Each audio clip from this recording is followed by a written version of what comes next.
Okay, so this is gonna be my next comic haul. Uh, I've got some older books in here and some new pickups from New Release Wednesday. All right, so we'll just jump into it. This is Amazing Spider-Man 13. This is part of the Spider-Verse event. Love that cover. Pretty decent event overall. Not a fan of the change in artists they did, but I really like that cover, and so far it's fairly decent. This is the variant that I got for it. Um, I was gonna pass up on this one. One of the stores I was looking at, they wanted $10 for it, but the one I ended up landing on was just a $7 one. Um, the main reason I wanted to get this one was because of the black suit on the cover. All the other I forget this artist's name, but it goes into like a you can combine them into one picture, um, but the rest of them weren't doing anything for me. And then we got all new X-Men, Miles Morales. I've been kind of disappointed with this storyline. It's going on a little bit too long. I've only been grabbing it because Ultimate Spider-Man's in it, but I don't think I'm gonna grab the last issue. And then this is Scarlet Spiders #3, which I was pretty impressed with overall. Guardians of the Galaxy 23. This is the end of the Venom storyline. I really didn't like this. I think it could have been done in like one issue. I think they dragged it out way too long, and the payoff just wasn't there for me. Ultimate Spider-Man #9, which the cover doesn't really reflect what actually happens in it. Um, so it's got Miles Morales wearing a Shield uniform, and you expect that he joins up with Shield, but that doesn't happen anywhere in the comic. And similar for this one, New Avengers or Avengers 40. You got a great cover there with Thanos fighting the Avengers, but that does not happen anywhere in the book. And there's Spider-Verse Team Up. That one was pretty decent. And the last new one was Spider-Verse #2, which has another cool cover. And then the other ones we're going to get into are the dollar books I picked up, along with some other ones that I got off eBay, which I'm pretty excited about. So the shop I go to just added in some new, like a full table of dollar books this past weekend. I went there the day they put them out just to see if they had anything good. So first one is Avenging Spider-Man 10. And this is the second part of the first time Carol Danvers wears the Captain Marvel suit. And then there's Astonishing X-Men 3. This is the first appearance of Abigail Brand, who's head of that sword organization. She's only in it for like one panel, and she has a bigger part in issue 6, so I'm going to try to grab that one. I just think sword's an interesting concept, and maybe they'll end up using it in the movies at some point. Makes sense with all the space stuff they're doing now. Then we got Uncanny X-Men 332, first Ozymandias. Uncanny X-Men 346. I only got this because it was a Joe Madureira Spider-Man, even though his art during this era, the late 90s, I don't think was quite as good as his more recent stuff. Cloak and Dagger #1. This isn't really Cloak and Dagger #1. I mean, it is, but it's Mutant Misadventures of Cloak and Dagger #1.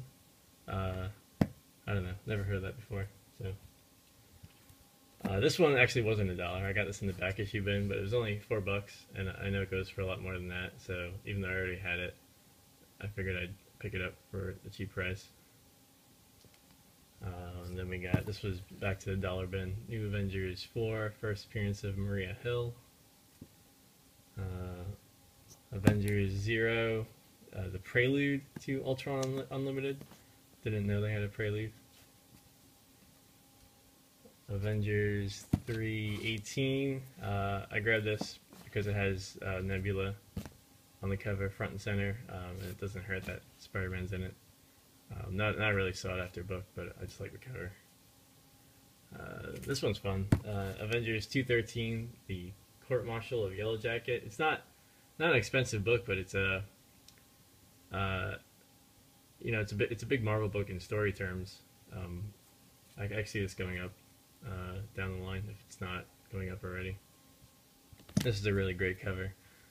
Spider-Man in the Avengers, and it's got a very Spider-Man theme to it with all the webs and stuff.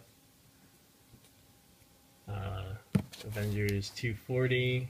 This is when Spider-Woman comes back after the end of her series, where they killed her off in a very odd fashion, and then they brought her back as a ghost, and then eventually she came back to normal.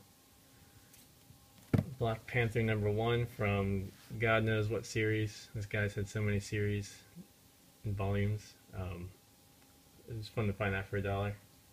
Then we got Black Panther #2, first appearance of Shuri. Thank you, Mercenaut, for pointing that out. I thought I had the first appearance of Shuri in the Dark Reign volume of Black Panther, but there's so many volumes, I was just getting the volume confused, and that was her first appearance as Black Panther, but this is her first appearance, and I was glad to find that $1. Find that for $1. Then we got Iron Man 304, first Hulkbuster. This goes for a bit now, but I can't see it sustaining itself. We'll see. We got Fantastic Four 239. I grabbed this because I thought it might have been the first appearance of Frankie Ray, or at least as Nova.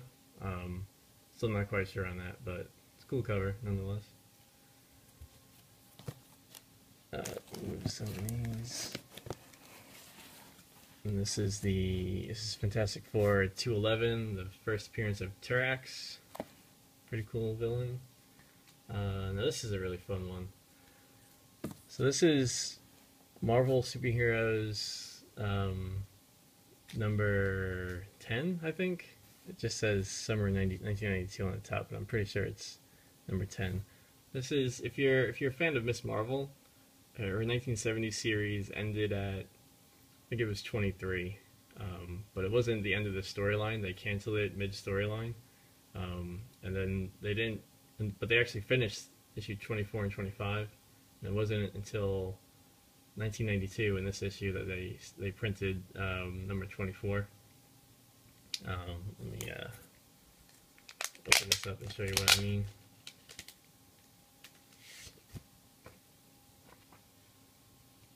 Let's see here.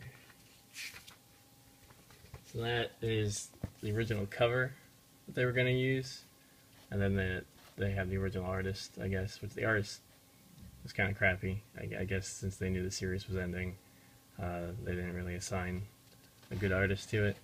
But still really cool to have if you're a Miss Marvel fan or Carol Danvers fan and you're looking to complete the set of her 70s series. It ends in this book. This book and the next one, the following one, prints. This one prints 24, and then the next one prints number 25.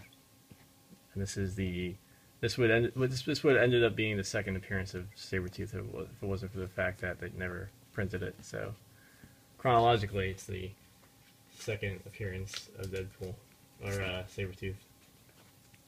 And then number 11, this is the final, this prints the final issue of Miss Marvel, number 25. So again, if you're a fan of Miss Marvel and you want to complete her 70s series, I would highly encourage you to look up these books. I found out about them by looking at the series on My Comic Shop, the Miss Marvel series. I was thinking of grabbing the last issue, and then I saw that they had a question mark next to final issue, and they mentioned in there that these issues 24 and 25 were printed in Marvel Superheroes number 10 and 11. So yeah, so that's really cool little piece of history. I'll open up this one for you.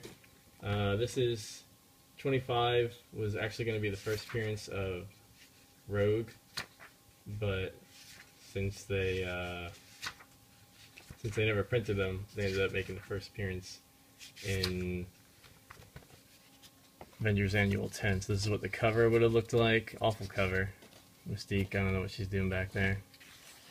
And then it starts off with the original artist, but I guess they didn't finish this one, so then it picks up at the end with a different artist. It looks equally terrible, very 90s-ish. If I could find Rogue in here. Yeah, so there's Rogue up at the top over there. That would have been her first appearance, but chronologically speaking, that's her first appearance, but not the actual book of her first appearance. So at the end of that issue, Miss Marvel and Rogue fight, and that's how Rogue gains the power of Miss Marvel. And this next one, I'm really excited about. Finally got that guy. Transformers number 113. This is the first appearance of Death's Head. So I've been looking for this on eBay for a while. It finally came up for about $5. Ordered it. It's in pretty good shape. It is very flimsy. I guess it was magazine style, but the paper on the cover and the back cover is the same as the interiors, so it's very flimsy. And yeah, really cool to have. This was one of the books I wanted to get on my top 10 list for 2015. Really glad to have it. And I got some more coming down the road. Actually, got another one here now. Maybe I don't. I did get a Doctor Who book in the mail that I'm not sure where I put it right now, but it is a early appearance of Death's Head. It's not his second appearance, but it's his first appearance outside of the Transformers book, and then leading into the other books that he goes on to appear in. But yeah, really happy to have that. That's about all the time I have. Thanks for watching, and I will catch you all later.